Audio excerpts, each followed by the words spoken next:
გამარჯობა და კეთილი იყოს თქვენი მოგზანება 24 News English-ის ამ სპეციალურ გამოშვებაში. ირანმა გუშინდელი დღიდან ისრაელის მიმართულებით 20-ზე მეტი რაკეტა გაუშვა. აცხადებენ, რომ ეს იყო პასუხი ისრაელის დარტყმაზე ბეირუთის სამხრეთ-გარეუბანში, ელდაჰიაში.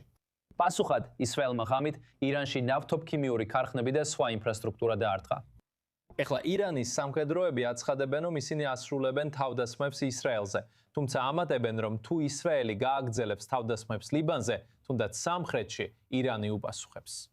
აი რას განაცხადა დღეს ადრე ისრაელის თავდაცვის ძალების წარმომადგენელმა. ეს კამპანია კიდევ ერთი კამპანია ომში ირანის ტერორის რეჟიმის წინააღმდეგ. ჩვენ მოქმედებთ, რათა გავაგრმავოთ რეჟიმისთვის მიყენებული ზიანი და დავასუსტოთ იგი. ირანის ტერორის რეჟიმმა კიდევ ერთხელ აირჩია ტერორიზმი. ის ცდილობს შექმნას ახალი წესები. ის თავის სროლას ისრაელისკენ აკავშირებს გდაჰიაში ჩვენს მიერ გუშინ განხორციელებულ დარტყმასთან. რეჟიმი თითქოს იცავს თავის მარიონეტს, ლიბანში მოქმედ ტერორისტულ ორგანიზაცია ჰეზბოლას. ისრაელის თავდაცვის ძალები მტკიცედ არიან განწყობილი, რომ ნებისმიერ დროს და ნებისმიერად განწყობილი გიერ ადგილას გაანეიტრალონ ისრაელის უსაფრთხოების ნებისმიერი საფრთხე.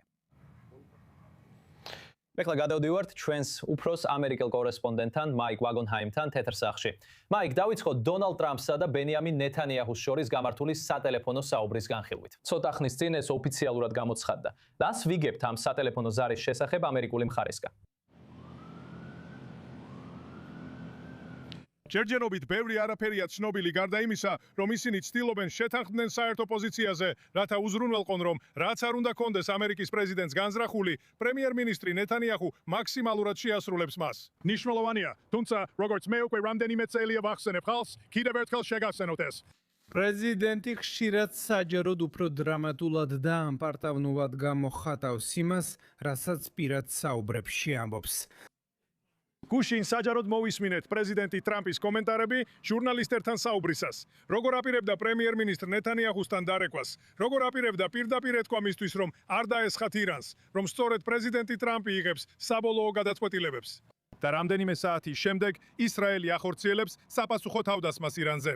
ეს არ უნდა იყოს სიურპრიზი მათთვის, ვინც ყურადღებით ადევნებს თვალს მოვლენებს. პირველ რიგში მიუხედავად იმისა, რომ პრემიერ-მინისტრ ნეთანიაჰუს არ აქვს საბოლოო სიტყვა ამერიკულ საკითხებში, მისი აზრი ნამდვილად ითვალისწინებენ. და ის ზოგჯერ მაინც შეუძლია პრეზიდენტ ტრამპს მისცეს განსხვავებული ხედვა, ვიდრე შეიძლება მის მრჩევლებს ვაშინგტონში ჰქონდეთ. და მეორეც მიუხედავად ამისა, ამას ვერასდროს გამოვყოფ საკმარისად, რადგან უკვე რამდენიმე წელია ვხედავთ ამას მას შემდეგ, რაც პრეზიდენტი ტრამპი კვლავ დაბრუნდა ხელისუფლებაში.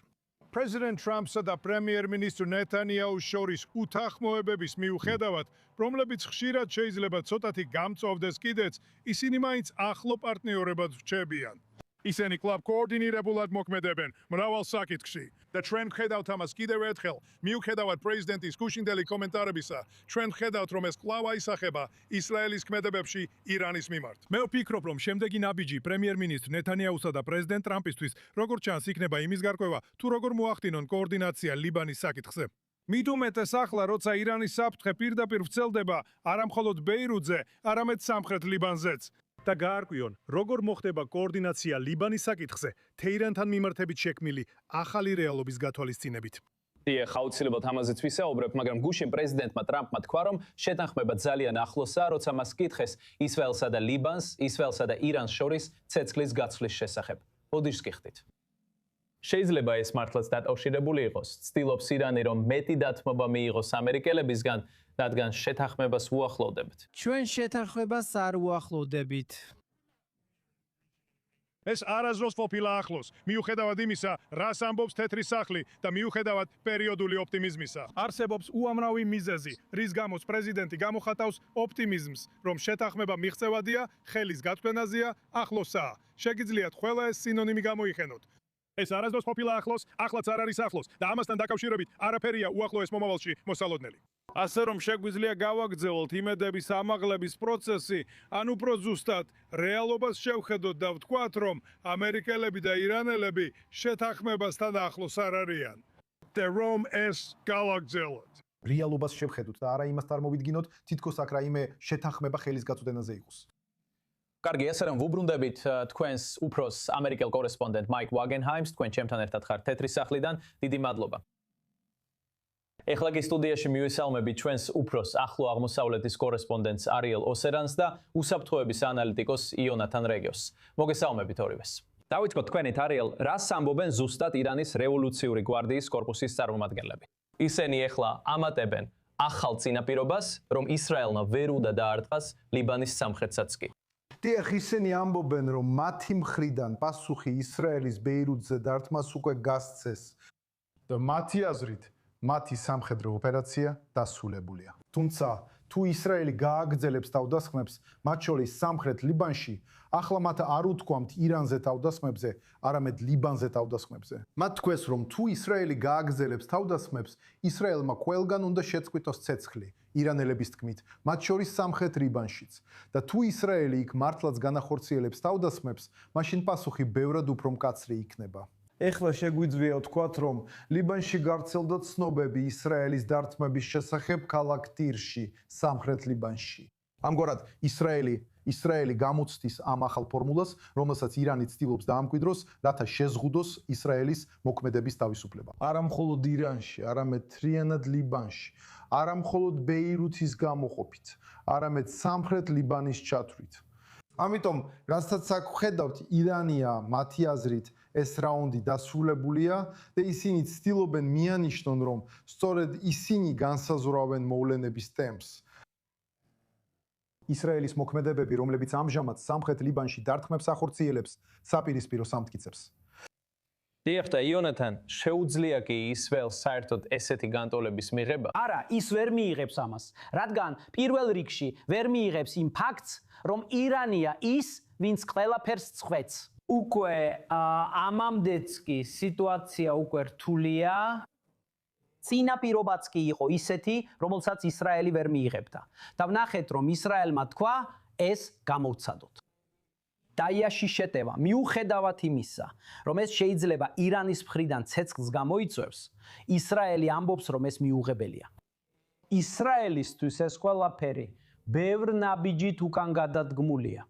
მოდით ვნახოთ, რა მოხდა ბოლო 2 წლის განმავლობაში. ისრაელმა ლიბანში, დაიას უბანში სხვადასხვა დარტყმები განახორციელა, ნასრალას მოკლა, მთელი BPO ოპერაცია, ყველაფერი რაც ლიბანში, ბეირუთში ხდებოდა და ირანი ჩუმად იყო. ფრონტების გაერთიანება არ ყოფილა, ეხლა კი არის.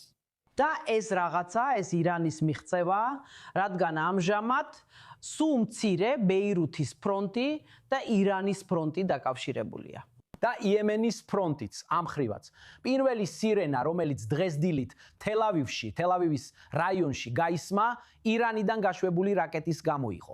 ამიტომ ირანმა შეძლო ფრონტების გაერთიანება და თუ შესაძლოა ბეირუთის დახიეს რაიონი შეიძლება განსაკუთრებულად ჩაითვალოს თავდასხმების მხრივ, ისრაელი ვერ შეეგუება ახალ ფორმულას, რომელიც ამბობს, რომ მას არ შეუძლია სამხრეთ ლიბანში შეტევა. რა იქნება შემდეგ? ღაზა, დასავლეთ სანაპირო, ყველა ძალის გაყვანა ლიბანიდან, სირიიდან, ეს ის საკითხებია, რომლებიც ისრაელის უსაფრთხოებისთვის აუცილებელია. და არ არსებობს მიზეზი იფიქრო, რომ თუ ეხლა ერთ ირანულ მოთხოვნას დათმობ, მალე სხვა მოთხოვნას არ წააწყდები. ჩვენ უკვე ვხედავთ, რომ ეს რეალურად ხდება. ასე რომ პასუხი თქვენს კითხვაზე არის არა, ეს ისრაელისთვის მიუღებელია და როგორც ჩანს, ის ამას უკვე ცდის. და ეს ასევე გვიჩვენებს ირანელების თვითდაჯერებულობას, სულ მცირე ამ ეტაპზე, ალბათ სპარსეთის ყურეში არსებული მდგომარეობის და ასევე პრეზიდენტ ტრამპის ამჟამინდელი მდგომარეობის გამო აშეთში. არიელ სანამ დიახ, რამდენიმე რეგიონი, ტირი, ბოლჯი, შმელი და ლიბანის სამხრეთის სხვა ტერიტორიები. ეს ირანის ულტიმატუმის შემდეგ ხდება, რომლის მიხედვითაც თუ ისრაელი დარტყმებს განახორციელებს სადმე, მათ შორის ლიბანის სამხრეთშიც, ირანი ბევრად უფრო ძლიერ პასუხს გასცემს. ამიტომ ისრაელი ახლა ცდილობს ირანის ბლეფის გამოცდას. ცდილობს აჩვენოს თავისი პოზიცია, რაც ჩემი აზრით ბევრისთვის მოულოდნელი იყო, ვინც ამ სიტუაციას აშუქებს. ცხადია, როგორც თქვენ ახლახან აღნიშნეთ, ეს გათამამებული რეჟიმია. ზოგი შეიძლება თქვას, რომ ისინი ძალაუფლებით მთვრალები არიან. გრძნობენ, რომ უპირატესობა აქვთ და ამ რაუნდების შემდეგ სტრატეგიულ გამარჯვებულებად მიიჩნევენ თავს. საკითხავია, რატო აკავშირებენ ისინი ახლა ამ ორ ფრონტს ან შესაძლოა მომავალში სხვა ფრონტებსაც. მაგრამ მაშინ როცა ისრაელმა ნასვალახი მოკლა, მათ პასუხისგაცემაც კი არ იწუხეს. ყოველ შემთხვევაში მაშინვე არა. იმიტომ რომ მაშინ მათ ჰქონდათ სტრატეგიული მოთმინება უზენაესი ლიდერის ალი ხამენეის სახით. ამჟამად ჩვენ ხედავთ ახალ მოკლევადიანად მოაზროვნე რეჟიმს, რომელიც უფრო ადვილად იღებს გადაწყვეტილებებს. შეიძლება ითქვას, რომ ისინი უფრო სწრაფად და დაუფიქრებლად რეაგირებენ. თუ ადრე, როცა ირანს უთხრამდნენ, ირანი დროს იკავებდა და პასუხს მაშინ აძლევდა, როცა საჭირო ჩათვლიდა, ახლა ვხედავთ ირანს ამ სტრატეგიული მოთმინების გარეშე. მაგრამ კიდევ ერთი მიზეზია. რაც ჩვენს თვალწინ ხდება, არის ირანის პროქსი, სტრატეგიის სრული კოლაფსი. ცეცხლის რგოლი, რომელიც ირანს სურდა ისრაელის გარშემო შეექმნა არაბი პროქსების მეშვეობით, რათა ისინი ისრაელს დაესხმოდნენ და ირანი ბრძოლას გარეთ დარჩენილიყო. რაც ახლა ხდება, არის სრულიად საპირისპირო. იმის ნაცვლად, რომ პროქსები ირანისთვის იბრძოდნენ, ახლა ირანი იბრძვის თავისი პროქსებისთვის. ირანს კარგად ესმის, რომ თუ ის თავის ძალას ჰეზბოლას მხარეს არ დააკენებს და მას ბედის ანაბარად ატოვებს, მისი ბედი ჰამასის ბედს დაემსგავსება, რომელიც ამ პროქსი სტრატეგიაში პრაქტიკულად აღარ წარმოადგენს ფაქტორს. ამიტომ ირანი მიუხედავად იმისა, რომ ცდილობს ძალა აჩვენოს და თავადაც ასე გრძნობს, თითქოს ძლიერ პოზიციაზე იმყოფება, ფაქტობრივად ის ცდილობს გადაარჩინოს თავისი პროქსების შესაძლებლობები და იმის ნაცვლად, რომ პროქსები ირანს იცავდნენ, ახლა ირანი იცავს თავის პროქსებს. კარგი ბატონებო, დარჩი ჩემთან. ეხლა გვინდა ისრაელის ჩრდილოეთში გადავინაცვლოთ. ჩვენს კორესპონდენტ ჯო ბრაუნთან, რომელიც ჰაიფაშია. ჯო, მოდი დავიწყოთ საუბარი ირანის მიერ ღამით და ასევე დილით განხორციელებულ ბოლო თავდასხმებზე. რა ზიანი მიაყენეს ამ რაკეტებმა? თუ საერთოდ რაიმე ზიანი იყო? ძალიან მცირე ზიანი იყო. ორივე მხრიდან თავდასხმები თითქოს იქიდან გაგრძელდა, სადაც შეწყდა. და ამით ვგულისხმობ, რომ ეს იყო ერთ თვეზე მეტი ხნის ბრძოლა, რომლის განმავლობაშიც ორივე მხარეს მარაგები შედარებით ამოეწურათ. ისრაელის თავდაცვის ძალებმა განაცხადეს, რომ ირანში შეზღუდული დარტყმები განახორციელეს და შესაბამისად ირანმა მხოლოდ რამდენიმე დარტყმა მიაყენა ისრაელს ქვეყნის მასშტაბით. სულ დაახლოებით 24 რაკეტა იყო, რომელიც ირანიდან ისრაელის საჰაერო სივრცეში შეიჭრა. ყველა მათგანი ან ჩამოაგდეს, ან ღია ველზე დაეშო. ერთადერთი დაზიანებები, რაც აქამდე გვინახავს, სწორედ ჩამომგდები რაკეტებისგან იყო გამოწვეული. ჩამოგდებული რაკეტის ნამსხვრევები სხვადასხვა ტერიტორიაზე, მათ შორის დასავლეთ სანაპიროზეც. მიმოიფანტა. იერიხონში რაკეტის ნაწილი მიწაში იყო ჩარჩენილი, მაგრამ მსხვერპლის მხრივ ჯერ არაფერი დაფიქსირებულა. და ეს მაშინ, როცა ჩრდილოეთ ისრაელის საავადმყოფოები საომარი რეჟიმზე გადავიდნენ. ანუ ვგულისხმობ იმას, რომ ისინი იყენებენ თავიანთ მიწისქვეშა ბუნკერებს, მაგალითად ჰაიფას რამბამის საავადმყოფოში, სადაც მსოფლიოში ყველაზე დიდი გამაგრებული საავადმყოფოა. მთელი მიწისქვეშა სივრცე ერთ ღამეში 12 საათში ავტოსადგომიდან სრულად ფუნქციონირებად საავადმყოფოდ გადაიქცა. ამ ეტაპზე ჩანს, რომ ამას ირანიდან გაშვებული რაკეტების გამო ჯერ დიდად არ იყენებენ. თუმცა თუ ისინი მართლაც შეასრულებენ დაპირებას და თავს დაესხმიან ისრაელს, თუ ისრაელი ლიბანს შეუდევს, ეს მომავალში შეიძლება მოხდეს. მაგრამ რაც აქამდე ვიხილეთ, მხოლოდ რამდენიმე სარაკეტო დარტყმა იყო ჩრდილოეთ ისრაელში და დიდი ზიანი არ მიუყენებიათ. და სანამ თქვენ საუბრობთ, ამ წუთებში სირენები ისმის ჩრდილოეთის რეგიონში, კონკრეტულად ჩვენ საუბრობთ ისრაელსა და ლიბანს შორის კონფლიქტის ხაზზე. როგორც ჩანს, ამაზე მეტი ინფორმაცია მალე გვექნება. მაგრამ ეს ასევე ხდება იმ კონტექსტში, რომ ჰეზბოლას მხრიდან ისრაელსა და ლიბანს შორის ესკალაციის დაწყების შემდეგ არც რაკეტებით და არც დრონებით თავდასხმა არ ყოფილა ისრაელი და ირანი. ბოდიშს კი ხდით. დიახ, თუ ჰეზბოლას მხრიდან კიდევ მეტი რაკეტა იქნება და თუ მხოლოდ კონფრონტაციის ხაზზეა რაკეტების დარტყმა, დიდი ალბათობით ეს ჰეზბოლასგან მოდის. და ეს სინამდვილეში უფრო დიდი საფრთხეა ჩრდილოეთ ისრაელის მოსახლეობისთვის, რადგან ჰეზბოლას რაკეტაზე რეაგირებისთვის მათ მხოლოდ რამდენიმე წამი ექნებათ. განსაკუთრებით თუ ეს მხოლოდ პირველი პირის ხედვის დრონებია, რომლებსაც ისინი იყენებენ, მათი ჩამოგდება ძალიან რთულია. ამიტომ მოსახლეობას თავშესაფარში მისასვლელად ბევრი დრო არ აქვს.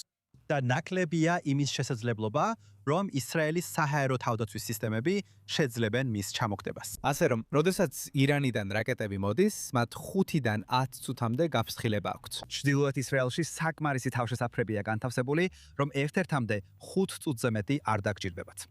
ასე რომ, ბევრ ადამიანს შეიძლება დროულად შევიდეს თავშესაფარში. თუ ჰეზბოლას მხრიდან სროლა გაგრძელდება, ეს როგორც ჩანს, აქ მთავარი საფრთხეა. თუმცა, როგორც ამბობ, დომინოს ეფექტი იზრდება. თითოეული მხარე ცდილობს აჩვენოს მეორეს, რომ მათ უფრო დიდი იარაღი აქვთ, რომ ისინი არიან ის, ვინც ყველა კოზირი უჭირავს, რომ მათ შეუძლიათ მეტ ზიანი მიაყენონ მოწინააღმდეგეს. როგორც ახლა ხან ნახეთ, ისრაელის დარტყმებია ტირში, სამხრეთ ლიბანში. და ეს გამოიწვევს ლიბანური ცეცხლის გახსნას. ჰეზბოლას ცეცხლი ჩრდილოეთ ისრაელის მიმართულებით, რაზეც ისრაელი შეიძლება ბეირუთში დარტყმით უპასუხოს. და შემდეგ ეს შეიძლება ირანსაც ჩართოს პროცესში და მათ შეუძლიათ უფრო მეტი ცეცხლი გაუხსნან ჩრდილოეთ და ცენტრალურ ისრაელს და ეს ყველაფერი ჰეზბოლას მოქმედებებიდან გამომდინარეობს.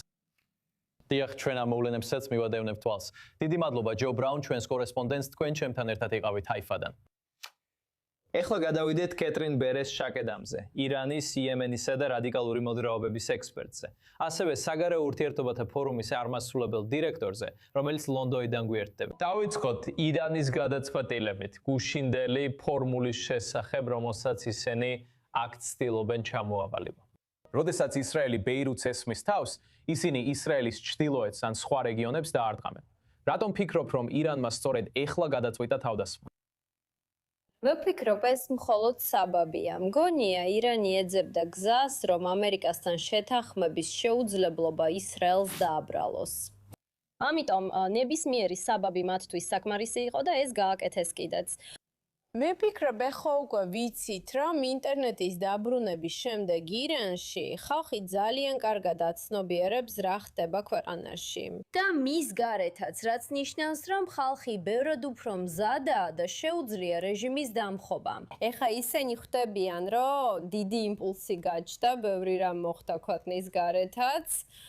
ამიტომ ირანელები ვიტყოდი უფრო მეტად არიან თავისუფლების მშიერნი, ვიდრე რამდენიმე თვის წინ იყვნენ იმის გათვალისწინებით, რაც მოხდა.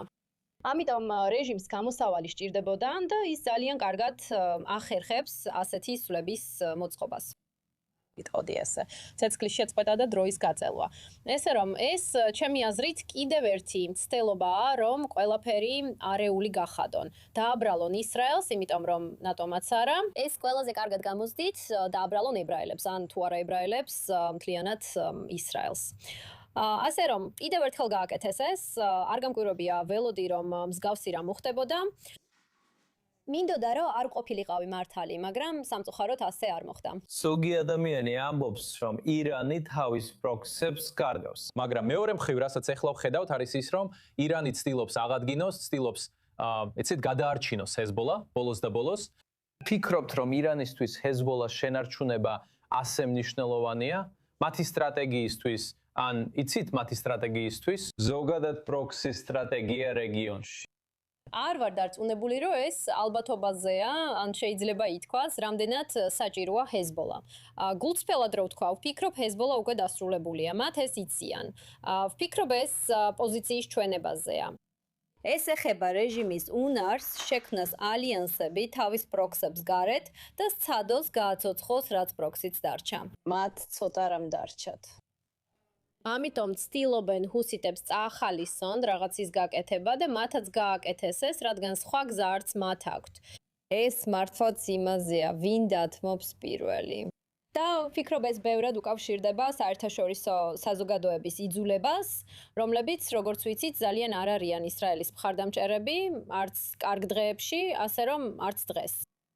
ისინი ცდილობენ დაარწმუნონ ყველა, რომ ბევრად უკეთესია არსებული მდგომარეობის შენარჩუნება, რეჟიმის შენარჩუნება, ვიდრე ისრაელის სრულად მხარდაჭერა. ამიტომ ისინი თამაშობენ ევროკავშირის გაერთიანებული სამეფოს და შესაძლოა ამერიკის ომში ჩართვის სურვილზე, რომელიც ამერიკის შემთხვევაში ბევრად უფრო დიდია ვიდრე ევროკავშირის და გაერთიანებული სამეფოს. მაგრამ შესაძლოა ეს სხვაობა არც ისე დიდია. ყოველ შემთხვევაში ისინი ამაზე დებენ ფსონს, ფიქრობენ, რომ ბატონი ტრამპი დათმობს და მათ მხარეს დადგება, ნებისმიერ ფასად მოისურვებს გარიგებას, მაგრამ გულწრფელად რომ თქვა, არ მგონია, რომ ეს იმუშავებს. და ფიქრობ, ისინი არ ითვალისწინებენ ისრაელის შესაძლებლობას მზადყოფნას და სურვილს გაანადგუროს ეს რეჟიმი. ისინი სასოწარკვეთილად ცდილობენ გადარჩენას. რაც თქვენ ხედავთ, მე ვიტყოდი, რომ ეს არის მკვდარი ცხოველის ბოლო გააფთრებული გაბრძოლება. დიახ, ნამდვილად ასე. ისინი იმედოვნებენ, რომ პრეზიდენტი ტრამპი უკან დაიხევს, როგორც თქვენ თქვით, მაგრამ დღეს ვიხილეთ ჰუსიტები, რომლებმაც ისრაელის მიმართულებით რაკეტები გაუშვეს. რა თქმა უნდა, ეს პირველი შემთხვევა არ არის, მაგრამ ისინი აცხადებენ, რომ წითელ ზღვაში ისრაელის გემებსაც შეუტევენ. ჩვენ ვიცით, რას გულისხმობენ, როცა ამბობენ, რომ წითელ ზღვაში ისრაელის გემებს შეუტევენ. რაც მათ სინამდვილეში სურთ, არის ბაბელ-მანდების სრუტის ჩაკეტვა. რატომ ერთვებიან ისინი ამაში ახლა? გულისხმობ ომის დაწყებიდან მოყოლებული, ისინი უფრო, ესე ვთქვათ, რაციონალურად იქცეოდნენ და არ სურდათ ჩარევა. და ახლა მას შემდეგ, რაც ისრაელსა და ირანს შორის სროლა მოხდა და ისრაელმა ბეირუთზე მიიტანა იერიში, ისინი მოულოდნელად თავს ესხმიან ისრაელს და მინიმუმ სრუტის ჩაკეტვით იმუქრებიან. კარგი, ვფიქრობ, ეს უფრო არაბულ ქვეყნებს ეხება ვიდრე ისრაელს და რატო ვამბობ ამას? ასე რომ, როდესაც მათ პერსიის ყურე დახურეს, იმ რეაქციას ვერ მიიღეს, რასაც ელოდნენ. ანუ ქუვეითი, არაბთა გაერთიანებული საამიროები და საუდის არაბეთი ისრაელს ისე არ დაუპირისპირდნენ, როგორც მათ ეგონათ, რომ დაესხმებოდნენ. ამიტომ გადაწყვიტეს დაებომბათ ისინი, მაგრამ რაკეტებმა, ჭურვებმა და დრონებმაც არ იმუშავა, რადგან საუდის არაბეთი არ შეშინებულა. არაბთა გაერთიანებულმა საამიროებმა კიდევ უფრო მეტად დაგვიჭირეს მხარი, ხოლო სხვები ძალიან ჩუმად დარჩნენ. ეხლა ესეთ სიტუაციაში ვართ, როცა ამბობენ, კარგი, თუ სპარსეთის ყურე საკმარისი არ იყო, მოდი ბაბელ-მანდებით ვცადოთ, მოდი წითელი ზღვით ვცადოთ, მოდი ყველაფრით ვცადოთ, რაც ხელთ გვაქვს. მე არ მგონია, რომ ეს იმუშავებს. მე ვფიქრობ, რომ ერთადერთი, რასაც ისინი ახლა აღწევენ, არის ის, რომ არაბულ ქვეყნებს არწმუნებენ იმაში, რის წინააღმდეგაც აცლევლებია ვაფრთხილებთ. ეხლა კი მომავალი ჩამოყალიბდება ისრაელის კოდექსის მიხედვით, მშვიდობის შეთანხმებით, იქნება ეს აბრაამის შეთანხმება თუ სხვა რამ, ამას დიდი მნიშვნელობა არ აქვს. მათ მოუწევთ ამ შეთანხმებაზე ხელის მოწერა. ვფიქრობ, ამასაც აცნობიერებენ. ასევე აცნობიერებენ იმასაც, რომ რეჟიმი არასანდო და საშიში პარტნიორია. პარტნიორი, რომელსაც სურს, რომ ისინი თავის პროქსებში შთანთქას. ასე რომ, ეხლა ეს ესმით, კითხვა ისაა, რამდენ ხანს დასჭირდებათ გამოფხიზლება და ჩვენთან შემოუერთება. მე ვფიქრობ, რომ ეს საკითხი დაკავშირებულია არაბულ საზოგადოებასთან და იმ ფაქტთან, რომ რეჟიმმა შეძლო და ერთ რამეში მიაღწია წარმატებას. ყველაზე მნიშვნელოვანია ის, რომ მათ სამუდამოდ დააკავშირეს პალესტინის საკითხი იმ იდეასთან, რომ კარგი მუსლიმი რო იყო, ანტისიონისტი უნდა იყო. და ეს არის პრობლემა, რომელსაც დღეს ვაწყდებით. აი, რატო არ არის აბრაამის შეთანხმება ხელმოწერილი, სხვა მიზეზი არ არსებობს. ამას ანტისემიტიზმთან კავშირი არ აქვს, მე ასე არ ვფიქრობ, რადგან არაბული სახელმწიფოები მართლაც პრაგმატულები არიან. და ეს არ ეხება იმას, მოგწონ ხარ თუ არა, არამედ იმას, უკეთესი იქნება თუ არა ჩემი მომავალი შენთან ერთად.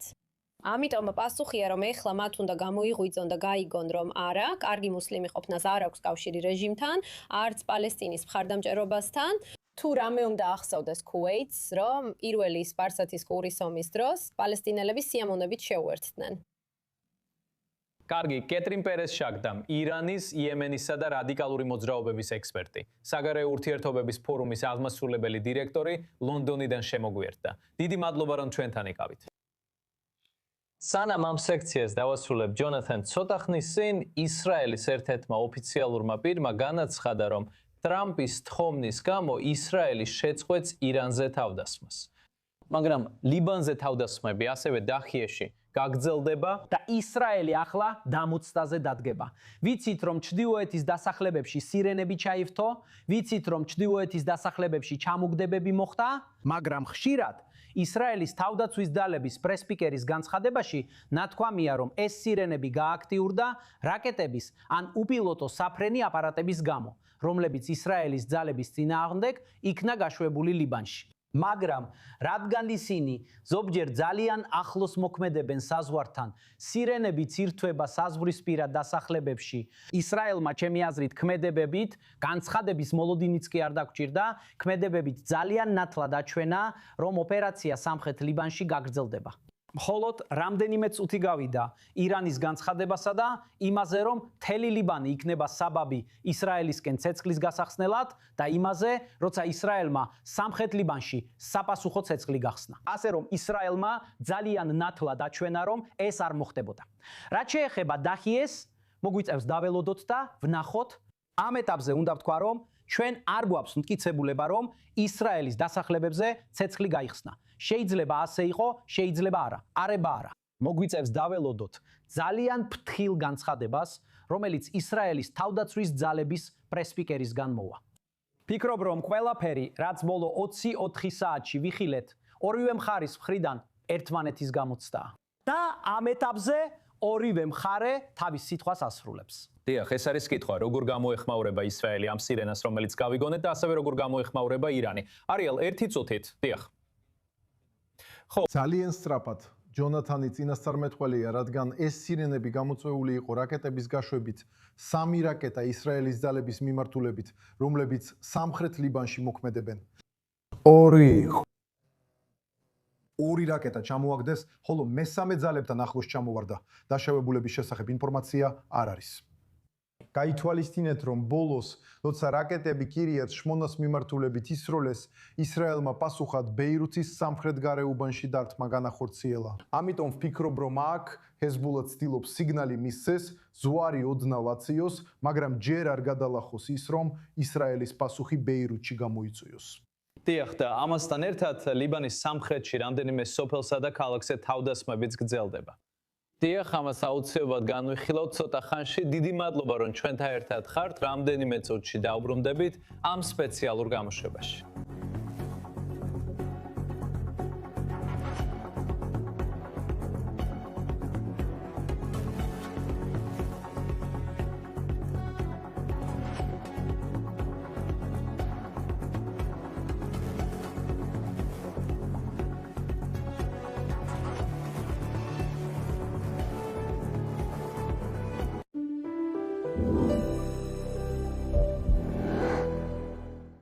It's just something that you're gonna have to feel for yourself. გამოცადეთ თქვენი ტკივილისა და დაჭიმულობის ნამდვილი წამალი. დარეკეთ ახლავე.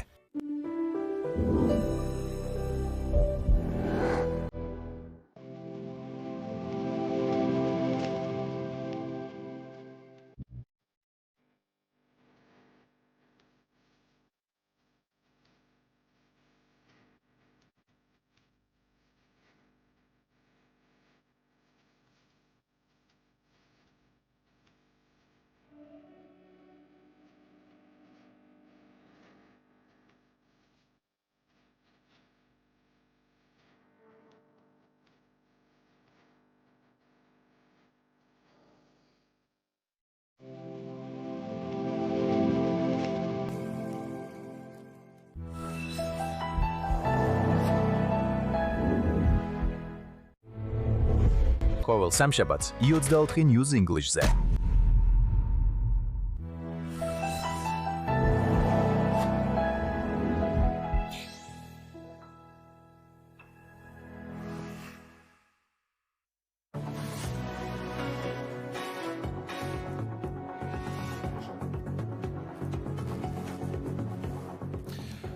მოგესალმებით, ჩვენ ვაგრძელებთ საუბარს ისრაელსა და ირანს შორის ბოლო ესკალაციასა და მიმდინარე მდგომარეობაზე, სადაც ირანი ფაქტობრივად აცხადებს, რომ ისინი დაასრულებენ თავიანთ ოპერაციებს, ხოლო ისრაელი მიანიშნებს, რომ ისინი შეასრულებენ ტრამპის თხოვნას და ასევე შეაჩერებენ თან თავიანთ ოპერაციებს ირანის წინააღმდეგ. მაგრამ კითხვა ისაა, რა მოხდება ლიბანის ფრონტზე? ამ და სხვა საკითხებზე სასაუბროთ, მოდით მივმართოთ რეზერვის ბრიგადის გენერალს, ისრაელ ნეხავ შაფერს. ის არის თელ-ნოფის საჰაერო ბაზის ყოფილი მეთაური და ყოფილი საბრძოლო მფრინავი ისრაელის საჰაერო ძალებიდან, რომელიც ჩვენთან ერთადაა მოსავ ბეთ უზიელიდან.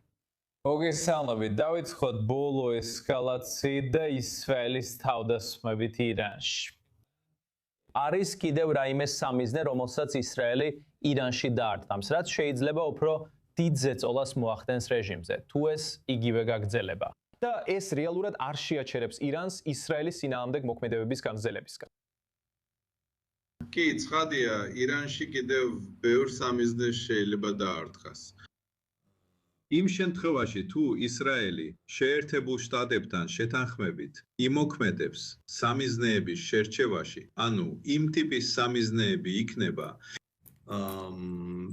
მაგალითად, პეტროქიმიური ქარხნები, რომლებიც დაკავშირებულია ირანის სამხედრო მანქანასთან და არა ენერგეტიკული ობიექტები, როგორიცაა ელექტროსადგურები და ასე შემდეგ. ეს გამოიწვევს იმას, რომ ირანი მსგავს სამიზნეებს დაარტყამს სპარსეთის ყურეში. ასე რომ, თუ გვინდა თეირანში ან ისპაჰანში შუქი ჩავაქროთ, უნდა გავითვალისწინოთ, რომ იგივე მოხდება სპარსეთის ყურის რომელიმე სახელმწიფოში. ამგვარად ირანმა შეძლო შეექმნა ერთგვარი ბალანსი იმ სამიზნეების ტიპზე, რომელსაც ისრაელი შეიძლება აირჩიოს. და ისრაელი ბოდიში აშეშო მიანიშნებს, რომ არ სურს ჩაერიოს ისრაელსა და ირანს შორის. და კითხვა ასეთია, რამდენად დამოუკიდებელია ისრაელი, როდესაც საქმე ოპერაციულ თავდასხმებს ეხება ირანზე. თუ გავითვალისწინებთ, რომ მას შეიძლება არ ყოფნის საწვავის შევსების შესაძლებლობები, სჭირდება ამერიკელების საჰაერო თავდაცვის სისტემა, ასევე არსებობს რისკი ოპერაციებისთვის, თუ ეს იქნება საჭირო. ცხადია, შეერთებული შტატები ცდილობს გააკონტროლოს ისრაელი და ცხადია გააკონტროლოს ირანი იმ დარტყმების ტიპში, რომელსაც თითოეული მხარე აყენებს. ამიტომ ისრაელი მუდმივად აშეშუშის მხრიდან ზეწოლის ქვეშაა, რომ დაემორჩილოს მათ სტრატეგიასა და ტაქტიკას. ამიტომ ფიქრობ, რომ ისრაელის თავისუფლება და ბერკეტი, რომელიც მას ირანზე შეუძლია გამოიყენოს, შეზღუდულია იმით, რასაც შეერთებული შტატები საჭიროდ მიიჩნევს. და ისრაელი ვერ აკეთებს იმას, რაც უნდა და როგორც ჩანს, ლიბანშიც ვერ აკეთებს ამას.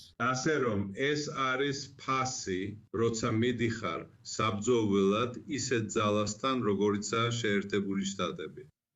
და შეერთებული შტატები ალბათ დაკმაყოფილდებალდება ბირთვული შეთანხმებით, რომელიც მიღწეული იქნება და არა სხვა რამით. ასე რომ, თუ გვინდა რომ ბირთვული შეთანხმება იყოს მკაცრი და ტრამპს შეეძლოს მისი ირანზე დაკისრება, უკეთესია გავაკეთოთ ის, რასაც ის ამბობს. და თქვენ ახსენეთ ლიბანი და როცა საქმე ეხება ჰეზბოლას, რა მდგომარეობაში აყენებს ეს ბოლო მოვლენები ისრაელს? ანუ აპირებს თუ არა ისრაელი მომავალში ბეირუთის დამიზნებას და საერთოდ საჭიროა ეს? სინამდვილეში ჩვენ ვერ ვარჩევთ პოლიტიკურ ნებასა და სამხედრო სარეზერვო გეგმებს შორის. ანუ ცხადია, რომ ჩვენს მთავრობას აქვს თავისი პოლიტიკური გადაწყვეტილებები, ან მართავს თავის პოლიტიკურ პოზიციას. იმაზე თუ რა არის სამიზნეები. თუ დავაგრძელებთ დახლას, ცხადია, ჩვენზე კიდევ უფრო მეტ რაკეტას ისვრიან. და მთავრობამ უნდა გადაწყვიტოს, ღირს თუ არა ეს, მაშინ როცა შეერთებული შტატები ატომურ შეთანხმებაზე მოლაპარაკებებს აწარმოებს, რაც პირველ რიგში იყო ამ კონფლიქტის დაწყების მთავარი მიზეზი. ეს რომ მეშინია მოგვიწევს ეს მწარე რეალობა მივიღოთ.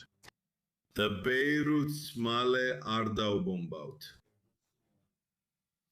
კაგი რეზერვის ბრიგადის გენერალო იცხაკ რეილიხ-შაფირ, თელნოფის საჰაერო ბაზის ყოფილი მეთაურო და ისრაელის საჰაერო ძალების ყოფილი საბრძოლო მფრინაო. დიდი მადლობა დება რომ შემოგვიერთით. მადლობა. ეხლა დავბრუნდებით ჩვენ სტუმართან სტუდიაში არიელთან. მოდი შენგან დავიწყოთ ისრაელის პერსპექტივიდან და ბოლო შეფასების მიხედვით ეს დასრულებულია. კარგი, უნდა დავეუდოთ, როგორ განვითარდება მოვლენები, მაგრამ როგორც ჩანს, ეს რაუნდი დასრულდა. და ეს არის ახალი ტერმინოლოგია, რომელიც უნდა შემოვიტანოთ, როცა ვსაუბრობთ ღია ომზე ისრაელსა და irans შორის. საუბრობთ ესკალაციის რაუნდებზე. პირველი რაუნდი იყო 12 დღე, მეორე რაუნდი იყო 40 დღე და ეხლა ვსაუბრობთ 24 საათზე, შეიძლებოდა ყოფილიყო 12 საათი. ესე რომ, ეს არის მოკლე რაუნდი, ელვისებული, ესე შეიძლება დავარქვათ. ეხლა საბოლოოდ ეს არის გვიჩვენებს, რომ დინამიკა ისრაელსა და irans შორის შეიცვალა და რომ ირანი ცდილობს რეგიონში ახალი პოზიციონირება დააწესოს. მან წარმატებას მიაღწია გლობალურ ეკონომიკასთან მიმართებაში, ჰორმუზის სრუტეზე კონტროლის დამყარებით. მან წარმატებას მიაღწია თავის უმეტეს არაბ მეზობლებთან სპარსეთის ყურეში, რადგან მათი უმრავლესობა აგრძელებს შემრიგებლობისა და შეკავების პოლიტიკას. რაც შეეხება ირანს, მიუხედავად იმისა, რომ მასზე ათასობით დრონი და რაკეტა იყო მიმართული და ის ცდილობს იგივე გააკეთოს ისრაელშიც, ეხლა, როდესაც ისრაელი ახალ 7 ოქტომბრის შემდეგ დოქტრინაზე გადავიდა, აღარ არის მოთმენა, აღარ არის შეკავება, აღარ არის შემრიგებლობა. ისრაელმა დაამტკიცა, რომ ამ ახალ რეალობაში და თავის ახალ თავდაცვის დოქტრინაში არ დაუშვებს საფრთხეების დაგროვებას, არც თავის საზღვარზე და არც 2000 კილომეტრით მოშორებით. და როცა კი ისრაელის ტერიტორიაზე თავდასხმა მოხდება, ის უპასუხებს. ის მუდმივად დაიცავს თავის წითელ ხაზებს. ეს არის ის, რაც აქამდე ვიხილეთ და ეს არის ის, რასაც მომავალშიც უნდა ველოდოთ რეალობად. ეხლა თუ სიტუაცია ასე დარჩება, ირანი ამბობს, რომ შეწყვიტა თავისი თავდასხმები.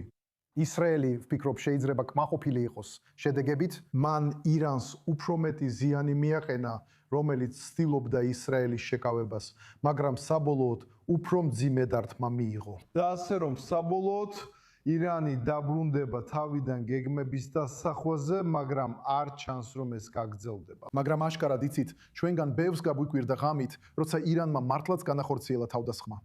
დიახ, ასე რომ აშკარა ყველა ვარიანტი რჩება განხილვის საგნად და ისინიც ასე უნდა განიხილოს ისრაელის თავდაცვის სტრუქტურამ. დიახ, ეს არის მთავარი კითხვა ამ ორი ფრონტის, ირანისა და ლიბანისგან ცალკევება.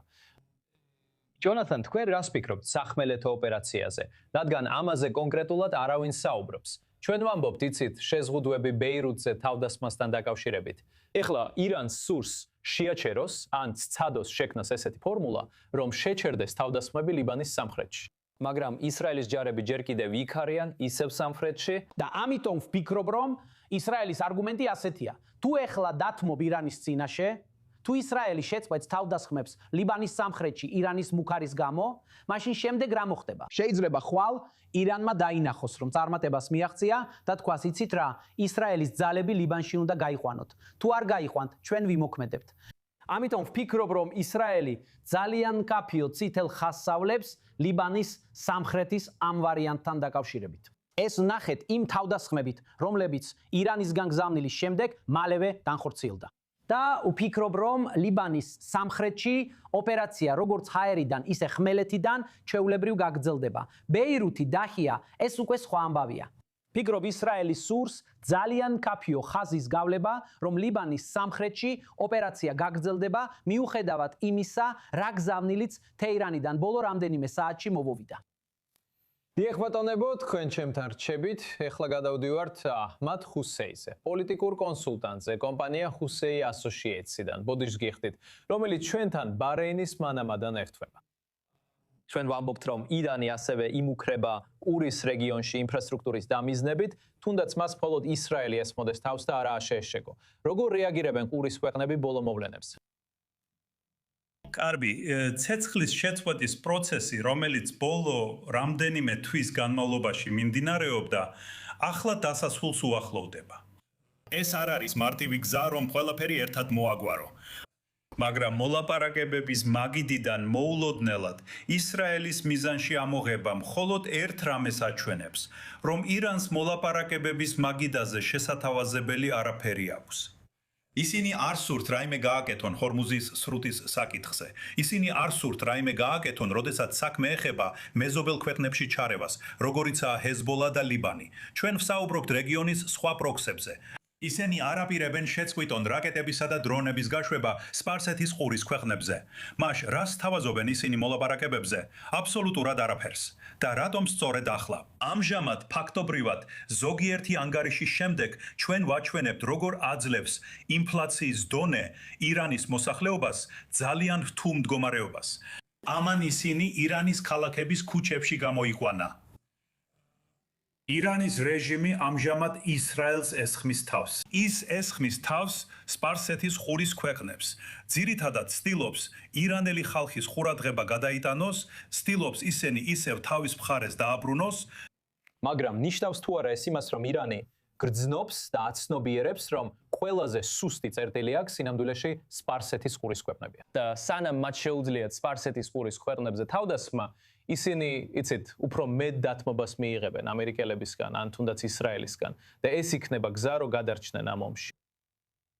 არ ფიქრობ, რომ მათ ამ დონეზე სწორი გათვლები აქვთ, განსაკუთრებით მას შემდეგ, რაც დღეს ადრე მოკლეს აჰმედ ვაჰიდი, როგორც ისრაელის ანგარიშები აჩვენებს. ძირითადად თუ საუბრობთ იმაზე, ვინ აკონტროლებს დღეს ირანს, აიათოლა დამალულია. ნამდვილი აიათოლა აღარ არის. თუ საუბრობთ პრეზიდენტზე, რომელზეც რამდენიმე დღის წინ გავრცელდა ინფორმაცია, რომ გადადგა, ჩვენ გვრჩება მხოლოდ ირანის რევოლუციური გვარდია, რომელმაც დღეს თავისი ლიდერი დაკარგა. ისინი კონცენტრირებულები არ არიან, ნათლად ვერ ხედავენ და ვფიქრობ, უბრალოდ უმისამართოდ მოქმედებენ, რომ როგორმე იპოვონ გამოსავალი იმ შავი ხვრელიდან, რომელშიც აღმოჩნდნენ. შიდა დონეზე მათ პრობლემები აქვს საკუთარ ხალხთან. რაც შეეხება ემბარგოს, რაც შეეხება ეკონომიკურ საკითხებს, გულისხმობ, მათ კარგად არ უვათ საქმე, ისევე როგორც მათ ჯარისკაცებს. ისინი არაფერს იციან, გარდა ბრძოლისა. და რაც შეეხება, იცი, მარცხნივ და მარჯვენა სროლას, როგორც ჩვენ ამბობ, გუშინ საუდის არაბეთზე თავდასხმა უარყვეს, ან ირანმა უარყო პასუხისგებლობა მასზე. იგივე მოხდა მაშინაც, როცა მათ სამიზნედ ქუეითსიტი აიღეს. რას გვეუბნება ეს ირანის სტრატეგიაზე? იმიტომ რომ ისინი თავს ესხმიან და ყოველთვის უარყოფენ ამ თავდასხმებს, როცა საქმე ეხება ინფრასტრუქტურას, რომელიც კონკრეტულად სპარსეთის ყურის ქვეყნებს ეკუთვნით. ფიქრობთ ეს განზრახულია და როგორ გამოეხმაურებიან სპარსეთის ყურის ქვეყნები ამას? ორივეა ცოტათი, ანუ ზუსტად როგორც თქვით, ისინი ამას აკეთებენ და შემდეგ უარყოფენ. ეს ომანთანაც გააკეთეს. ეს გააკეთეს საამიროებთან, ყველა სპარსეთის ყურის ქვეყანასთან, ფაქტობრივად. მათი მთავარი პრობლემა ისაა, რომ ბრძანების ჯაჭვი დარღვეულია. ეს არის პირველი. მეორეა ის, რომ მათი იარაღი, განსაკუთრებით დრონები, სათანადოდ არ კონტროლდება.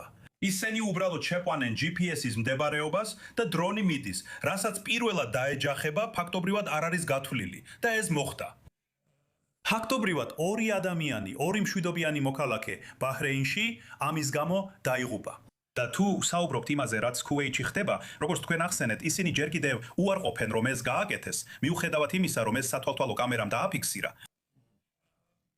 ისინი ნათლად ვერ ხედავენ. და რა თქმა უნდა, როგორც თქვენ ახსენეთ, როდესაც საქმე ეხება სპარსეთის ყურის ქვეყნებს, ისინი ელოდნენ, რომ ეს ქვეყნები დაეცემოდნენ ან დანებდებოდნენ ბევრად ადრე, პირველივე კვირაში, როგორც მათი ზოგიერთი ოფიციალური პირი აცხადებდა. ამიტომ ვფიქრობ, ისინი უფრო დიდ პრობლემაში აღმოჩნდნენ, ვიდრე შეძლებენ გაუმკლავდნენ. და ბოლოს ჰუთები იწყებენ თავიანთ თავდასხმებს ისრაელზე და ასევე ემუქრებიან გემებს წითელ ზღვაში. ეს სერიოზული პრობლემაა, განსაკუთრებით საუდის არაბეთისთვის, რომელიც იყენებს აღმოსავლეთიდან დასავლეთისკენ მილსადენს. რატომ გადაწყვიტეს მათ სწორედ ეხლა ჩაერთონ ბრძოლაში და როგორ მოახდენენ საუდის არაბელები ამაზე რეაგირებას? რადგან ფაქტობრივად ეს მთლიანად დაასუსტებს საუდის არაბეთის შესაძლებლობას გაყიდოს ნავთობი. როგორც ჩანს, ჰუთები მთელი ომის განმავლობაში ჩუმად იყვნენ. გარდა იმ ერთი შემთხვევისა, როცა მათ ისრაელისკენ ერთი რაკეტა გაუშვეს და შემდეგ ისევ დამალვაში დაბრუნდნენ. ისინი მხოლოდ იმიტომ დაბრუნდნენ, რომ ირანი ძალიან რთულ მდგომარეობაში აღმოჩნდა, რაც ამყარებს იმ იდეას, რაზეც ადრე ვსაუბრობდით. ისინი ირანის დასახმარებლად და გადასარჩენად გამოჩნდნენ. ეს ერთი მხრივ. ხოლო როგორ გაუმკლავდება ამას საუდის არაბეთი, ეს მთელი რეგიონის პრობლემაა. ვგულისხმობ სპარსეთის ყურის რეგიონს და ისრაელს. ამიტომ ვფიქრობ, საჭიროა სწორი თანამშრომლობა, რათა მათ შეძლონ სიტუაციის მართვა, სანამ ისინი მეც გააკეთებენ. და ჩვენ ყველამ ვიცით, რომ როდესაც ჰათები საქმეში ერთვებიან, მათ არაფერი აჩერებთ. კარგი, მათ ჰუსა, პოლიტიკური კონსულტანტი House Associates-თან, ჩვენთან ერთად მანამადან ბაჰრეინი. დიდი მადლობა. მადლობთ. ბრუნდებით სტუდიაში, არიელ, ისევ შენთან, ჩვენ ამ გაშუქების განმავლობაში სტუმრებთან ერთად ჰათების საკითხს განვიხილავდით და გვინდა თქვენი აზრიც მოვისმეოთ ამ საკითხზე. რატომ ერთვებიან ისინი ბრძოლაში სწორედ ახლა? იმიტომ რომ ირანი ცდილობს თავისი პროქსი ქსელი გადაარჩინოს. ეს ნიშნავს, რომ ირანი თავის პროქსებს უხმობს, რომ შეიკრიბონ და ბრძოლაში ჩაერთონ. ეს ფაქტობრივად აჩვენებს, რომ ირანს 2.5 პროქსი ჰყავს. მას ჰყავს ჰეზბოლა, ჰყავს ხუთები და ჰყავს ნახევარი იმისა, რაც ადრე ჰყავდა ერაყში თეირანთან დაკავშირებული მილიციების სახით, რომელთაგან ზოგიერთმა უკვე დაიწყო განცხადება, რომ ისინი აპირებენ ინტეგრირდეს სახელმწიფო სტრუქტურებში. ზოგიერთმა, ვინც ირანს არ არის დაქვემდებარებული, უკვე დაიწყო ეს პროცესი. ამიტომ ირანის პროქსი ქსელის კუთხით ერაყში ვითარება ახლა ძალიან მყიფეა. მაგრამ ვფიქრობ ეს ძალიან საინტერესო, მაგრამ სარისკო ნაბიჯია ჰუსიტების მხრიდან. როგორც სწორად დააყენეთ კითხვა, ისინი აქამდე არ შეუერთდნენ. მას რა ხდება ამჟამად? და მათთვის რა მნიშვნელობა აქვს ამას, რადგან ჰეზბოლას შეუძლია ამით გადარჩენა, თუ მათ ლიბანსა და თეირანს შორის ფრონტის დაკავშირება გამოუვათ. მაგრამ ჰუთები, ისინი რას ეძებენ აქ?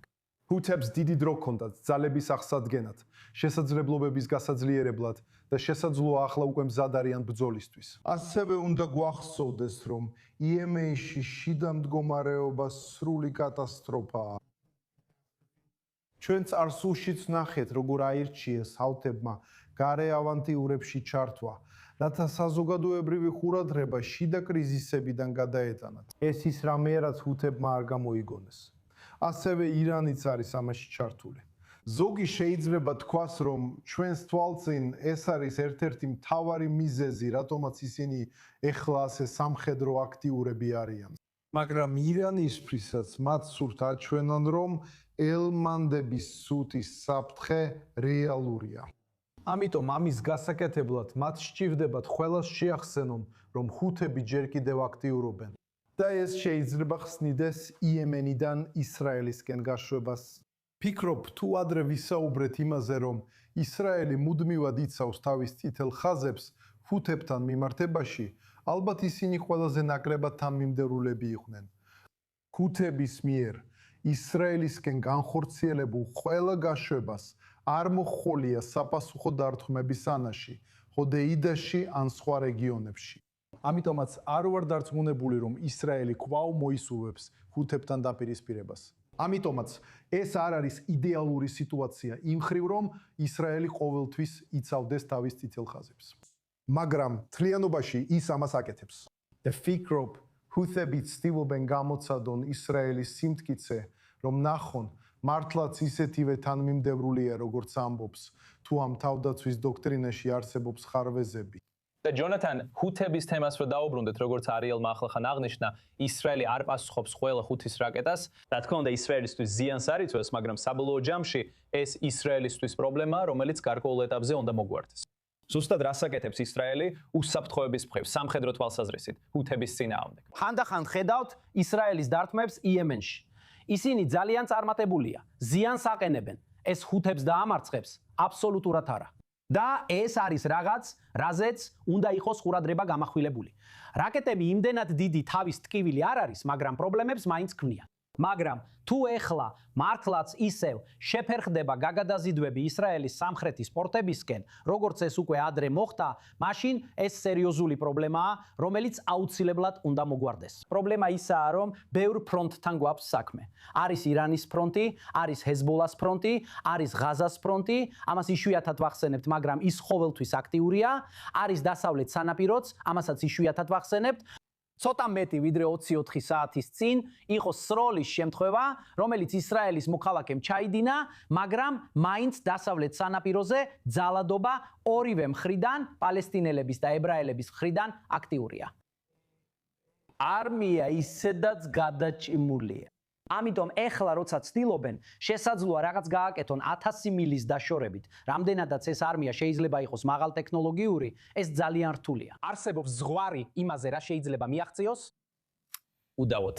დიდი მადლობა ჯონათან რეგევ, ჩვენს უსაფრთხოების ანალიტიკოს და ასევე ჩვენს ახლო აღმოსავლეთის კორესპონდენტს, უფროს კორესპონდენტ არიელ ოზერანს, რომ იყავით ჩვენთან ამ საათის განმავლობაში. და ეხლა ვასუებ ჩვენს ჩართვას ჩრდილოეთიდან ჯო ბრაუნთან. კიდევ ერთხელ მოგესალმებით. სულ ახლახან კიდევ ერთი სირენა ისრაელის ჩრდილოეთში და ასევე ისრაელის თავდასხმები ლიბანის სამხრეთ სოფლებზე და ქალაქებზე. ვითხარით რა ხდება ამ ფრონტზე ახლა? ბოლო ჯერზე როცა ვსაუბრობდით, იმ დროს როცა ვლაპარაკობდი, ჩრდილოეთ ისრაელში სირენები ისმოდა ჰეზბოლას რაკეტების სროლის გამო. ეს გალილეის ჩრდილოეთ ნაწილისკენაა. კირიათ შმონას მიმდებარედ. ეხლა ისრაელის თავდაცვის ძალებმა განაცხადეს, რომ ჰეზბოლას მხრიდან 3 რაკეტა იქნა გასროლილი ისრაელი ჯარისკაცების მიმართულებით, რომლებიც სამხრეთ ლიბანში იყვნენ განლაგებულნი. მათგან 2 ჩამოაგდეს, ხოლო 1 ძალიან ახლოს დაეცა ჯარისკაცებთან. თუმცა მსხვერპლი არ ყოფილა. ისრაელმა განაცხადა, რომ ისინი მკაცრად უპასუხებენ თუ ჰეზბოლა თავს დაესხმება ქალაქებსა და დაბებს ისრაელისა და ლიბანის საზღვრის გასწვრივ კონფრონტაციის ხაზზე. ეს ჯერ არ იცვლება იმ შემთხვევებად, რადგან სამიზნე მხოლოდ სამხრეთ ლიბანი იყო. სირენების მიზეზი ან სიფრთხილის მიზნით იყო, ან იმიტომ რომ ჩრდილოეთ ისრაელში განთავსებულმა ანტისარაკეტო სისტემებმა, რომლებიც ამ რაკეტების შესაჩერებლადაა განლაგებული, გააქტიურეს გაფრთხილებები, სირენები. ასე რომ ჯამში ჩრდილოეთ ისრაელის მიმართულებით ჯერ არაფერი მომხდარა. თუმცა ეს სწორედ ისაა, რასაც ჰეზბოლა აკეთებს. მათ უყვართ ნელ-ნელა მიიწიონ საზღვრისკენ. ეს ზუსტად ისაა, რაც მათ გააკეთეს, ეგრეთ წოდებული ცეცხლის შეწყვეტის შემდეგ, რომელიც აპრილში გაფორმდა და ისიც, რომელიც მხოლოდ 1 კვირის წინ განახლდა, ან შეთანხმდა, მაგრამ საკმაოდ სწრაფად დაირღვა. ასე რომ დიდი ალბათობით რამდენიმე რაკეტა ჩრდილოეთ ისრაელისკენ იქნება მიმართული. და ეს დამოკიდებულია იმაზე, თუ როგორ უპასუხებს ისრაელის თავდაცვის ძალები, რათა გაირკვეს, ჩაერევა თუ არა ირანი. ისრაელის თავდაცვის ძალებმა განაცხადეს, რომ თუ მათ ამ რაკეტებით დაარტყამენ, მაშინ ისინი ბეირუთს დაარტყამენ. და თუ ბეირუთს დაარტყამენ, მაშინ ირანი ისევ ისრაელს დაუმიზნებს. მაგრამ როგორც თქვენ აღნიშნეთ, ისრაელის თავდაცვის ძალები სამხრეთ ლიბანში დარტყმებს ახორციელებენ.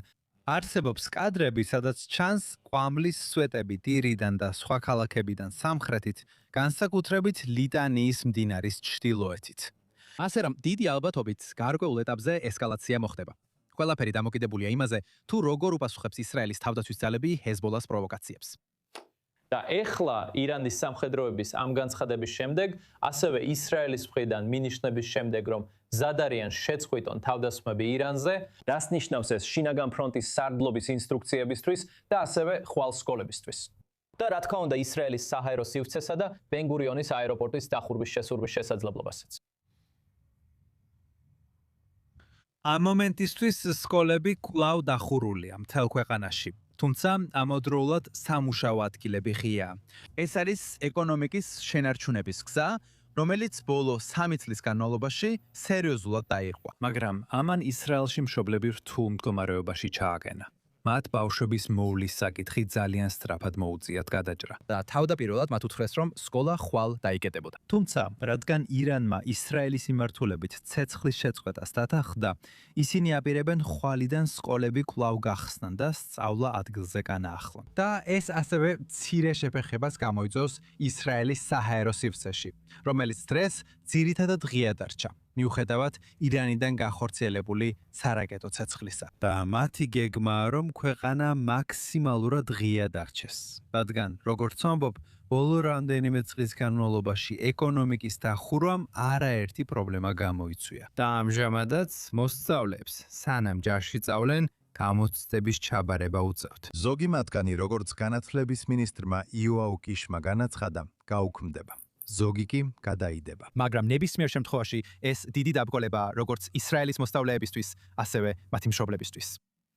უდავთ ჯო ბრაუნი, ჩვენი კორესპონდენტი, თქვენ ჩემთან ერთად იყავით ისრაელის ჩრდილოეთიდან, კონკრეტულად ჰაიფადან. დიდი მადლობა, რომ ჩვენთან იყავით. და მოდით გავიხსენოთ ბოლო მოვლენები. ირანის ისლამური რევოლუციური გვარდიის კორპუსის შტაბმა ხატიუმა და ამიამ განაცხადეს, რომ ამ დროისთვის წყვეტენ თავდასხმებს ისრაელზე. თუმცა იმუქრებიან, რომ განაახლებენ ამ თავდასხმებს, თუ ისრაელი მთელ ლიბანს დაარბლამს. მათ შორის ლიბანის სამხრეთიც, მაგრამ სწორედ ეს მოხდა სულ რაღაც 1 საათის წინ.